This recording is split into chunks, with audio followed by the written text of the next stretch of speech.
He Who Remains told Loki that the moment he died, a war would begin. But he'd already admitted his own variants were walking around the multiverse, war or no war. So why would his death start anything? Unless the war he was afraid of was never going to be started by a version of himself at all. Put yourself in the Russo brothers' position for a second. You've spent 3 years building a villain. You've introduced him piece by piece, a variant in a Loki finale, a warlord in a quantum realm prison, a council of hundreds teased in a post-credits scene, and then, off-screen, the plan collapses. The actor is gone. The villain has to go with him. Now you need to convince an audience of hundreds of millions that none of it was wasted, that the new villain standing in his place was the plan all along. That's not a hypothetical anymore. It's exactly what happened. In late 2023, Jonathan Majors, the actor who had spent 2 years becoming Kang the Conqueror across a Disney Plus series and a feature film, was fired by Marvel Studios following a conviction for harassment and reckless assault. The film that was supposed to be built entirely around him, Avengers, The Kang Dynasty, was quietly rewritten, then renamed, then handed to a different villain entirely. In July 2024, Marvel confirmed it.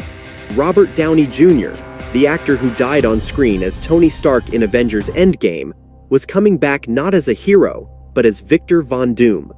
The film is now called Avengers: Doomsday, directed once again by the Russo brothers, and it's set for release in December 2026. So here's the question this video is really asking. When Marvel drops one villain and picks up another this late in the game, are they starting from scratch? Or were the two villains always quietly the same story wearing different masks? What follows isn't a leak, and it isn't a confirmed plot point. It's a theory one built by tracing exactly how much the mythology of Kang and the mythology of Doctor Doom already overlap, in the shows, in the comics, and now in the casting decisions Marvel has actually made. Let's start with the scene that started all of this, the Loki Season 1 finale. Sylvie kills He Who Remains, the Kang variant who built the Time Variance Authority and the Sacred Timeline. Before she does, he warns her and Loki that killing him will unleash something far worse. In Season 2, we learn what worse meant not one villain, but the entire multiverse of Kang variants, finally realizing they're free to act, most visibly represented by the Council of Kangs glimpsed in Ant-Man and the Wasp, Quantumania's mid-credits scene. Marvel Studios confirmed there was never meant to be a parade of new Kangs running through Loki. Itself, executive producer Kevin Wright said the show stayed deliberately focused on just two variants, He Who Remains and the mild-mannered Victor Timely, specifically so the bigger multiversal war could be saved for the films. But watch what He Who Remains actually says, and a strange gap opens up. He tells Loki and Sylvie that a war is coming the moment he's gone. Fine, except he's already told them his variants exist across the timelines regardless of whether he lives or dies. If the danger was simply more versions of me, his death changes nothing. Kill him. Don't kill him. The variants were already out there. So what specific war was he actually bracing for? By the end of Season 2, Loki himself solves the problem a different way. Entirely, he doesn't defeat Kang, he removes the entire mechanism that made a Kang-ruled multiverse necessary, becoming a living temporal loom and letting every branch survive on its own. The show closes its version of the story. It does not close the audience's question, what was He Who Remains actually so sure was coming? This is the theory. Not that he was warning about his own variants, that he had already seen someone else's war and it wasn't a war started by a Kang at all. Here's why that idea holds up better than it should. Look at the technology. In Quantumania's post-credits scene, when the Council of Kangs steps through their portal, every variant is using the same visual language, the same color palette, the same layered high-tech armor aesthetic. That's not a coincidence dressed up as a costume choice. In the comics, that exact kind of time manipulation technology has a direct ancestor, Doctor Doom's time platform. Doom has owned working time travel in Marvel Comics for decades, and he treats it the way a bomb disposal expert treats live explosives rarely, and only when there's no other option. When the Fantastic Four once begged him to use it to fix a crisis of their own, he refused them outright. warning that tampering with time creates consequences most people are too arrogant to predict. And Doom knows that warning personally. In recent Marvel Comics storylines, he's the one who keeps trying to use time travel to save people close to him and keeps failing, watching his interference make things worse instead of better. That's a man who understands exactly what a war caused by careless time travel looks like, because in the comics, he's already caused smaller versions of it. Now push the comparison further, because the pattern isn't just about technology. It's about the exact method both characters use to control a population. In the comics, Dr. Doom's signature achievement is Secret Wars.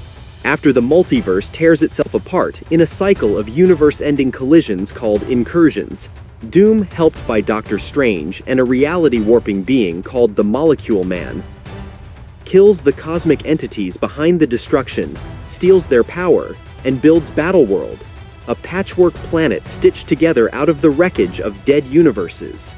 He rules it as God Emperor Doom. And here's the detail that matters. He doesn't just conquer Battleworld's population, he rewrites their memories. The people living there have no idea their world used to be dozens of separate universes. They believe Battleworld has always existed, and that Doom has always been their god, because he made sure they'd never know otherwise. Anyone who tries to remember the truth or push past the boundary Doom set at the shield wall is dealt with. Now, hold that up next to what He Who Remains built.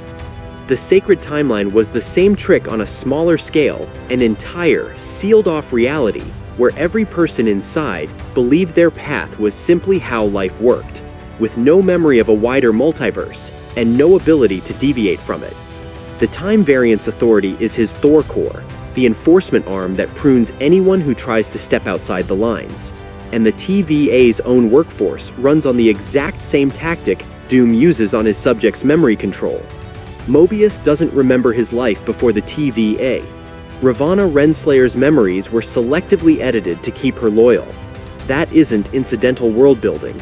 That's the same governing philosophy, run twice, by two characters Marvel has now confirmed are directly linked in the same overarching story, so which one copied which? That's genuinely where the theory splits into two directions, and both are worth sitting with.